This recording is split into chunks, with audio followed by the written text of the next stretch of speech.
lahat.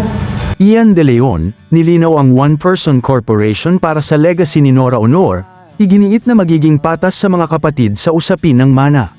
Muling nagsalita si Ian De Leon upang linawin ang kontrobersyang bumabalot sa one-person corporation o OPC na kanyang itinatag kaugnay ng pamamahala at pagpapatuloy ng legacy ng kanyang ina, ang yumaong national artist at superstar na si Nora Honor.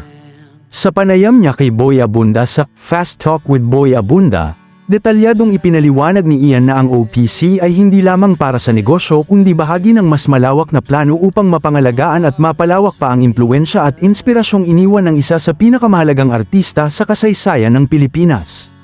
Ayon kay Ian, ang OPC ang magsisilbing legal na istruktura na mangangasiwa sa dalawang pangunahing entidad, ang Nora Honor Enterprise at ang Nora Honor Foundation. Ipinaliwanag niya na ang Nora Honor Enterprise ay isang for-profit entity na nakatuon sa paglikha ng iba't ibang proyekto tungkol sa buhay at karera ng superstar.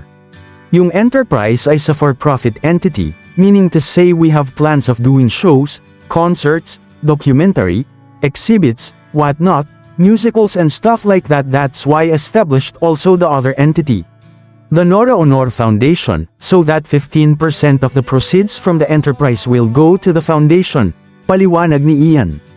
Ayon sa kanya, layunin ng mga proyektong ito na maipakilala pa sa mga susunod na henerasyon ang kontribusyon ni Nora Honor sa industriya ng pelikula, telebisyon, at musika. Samantala, ang Nora Honor Foundation naman ay magsisilbing non-profit organization na tatanggap ng bahagi ng kikitain ng enterprise upang magamit sa mga programang magpapalaganap ng legasya ng national artist. Nilinaw ang isyu sa kanyang mga kapatid. Naging sentro ng usapan ng OPC matapos sabihin ni Matet De Leon na hindi umano sila nabigyan ng sapat na impormasyon hinggil sa plano ni Ian. Subalit nilinaw ni Ian na matagal nang naibahagi sa kanilang magkakapatid ang konsepto ng OPC. Ayon sa kanya, nagkaroon sila ng pagpupulong noong ika-40 days ng pagpanaw ni Nora Honor sa libingan ng mga bayani. Noong 40th day, gathered all 5 of us sa libingan ng bayani. I wanted them involved. This was still a concept during that time and I want them to be involved with the plans that I have to continue Mom's legacy and I think yung time na yun they weren't ready. It was still a concept, but I told them I would pursue this. I'm willing for everyone to be on board, ani Ian. Dagdag pa niya, nagkaroon din umano ng mga Zoom meetings kung saan kabilang si Matet. I told them. In fact, there was a meeting that was held sa Zoom where Matet was also there twice. She was aware, dagdag niya. This is not for me, it's for Mom.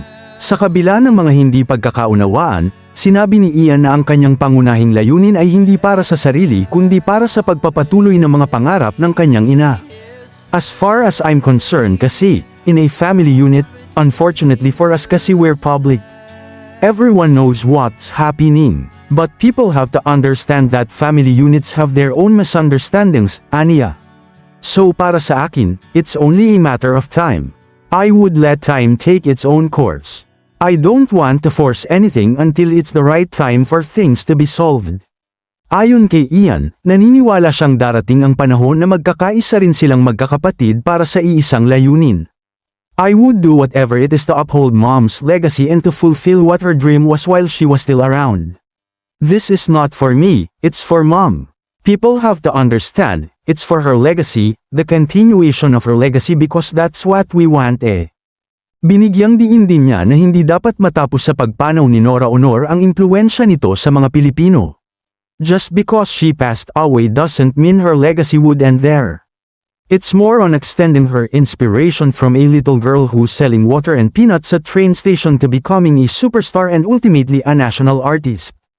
We want to uphold that.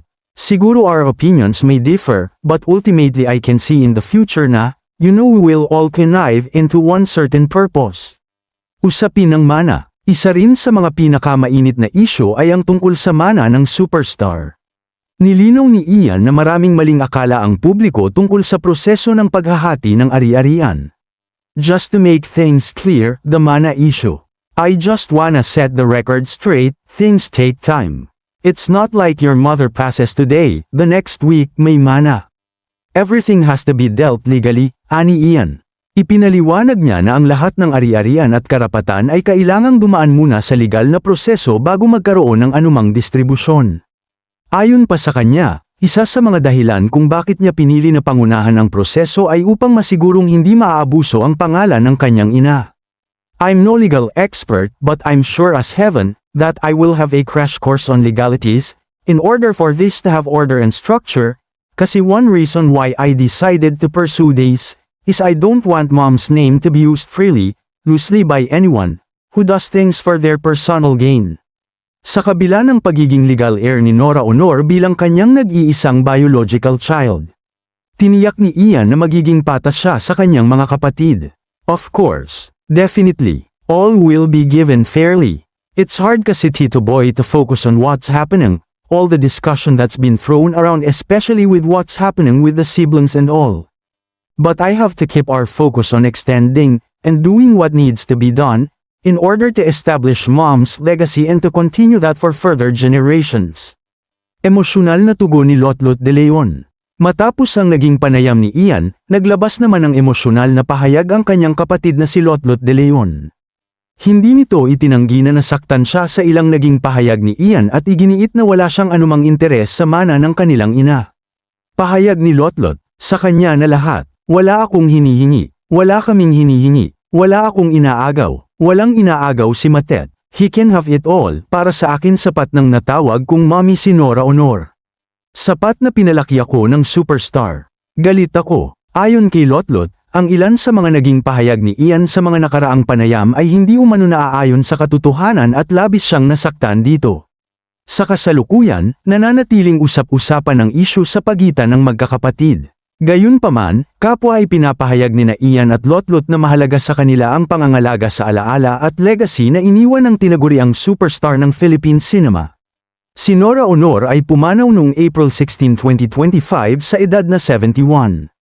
Nakilala siya bilang isa sa pinakamalalaking bituin sa kasaysayan ng Philippine entertainment industry at ginawaran bilang National Artist for Film and Broadcast Arts noong 2022. Kabilang sa kanyang mga pinakatanyag na pelikula ang Himala, Bona, at Minsay Isang Gamo-Gamo, habang kabilang naman sa kanyang mga pinasikat na awitin ang Pearly Shells at Tiny Bubbles. Sa kabila ng mga hindi pagkakaunawaan sa loob ng pamilya, iisa ang layunin na ipinahahayag ng magkabilang panig, ang mapanatili at mapangalagaan ang hindi matatawarang legacy ni Nora Honor para sa mga susunod pang henerasyon.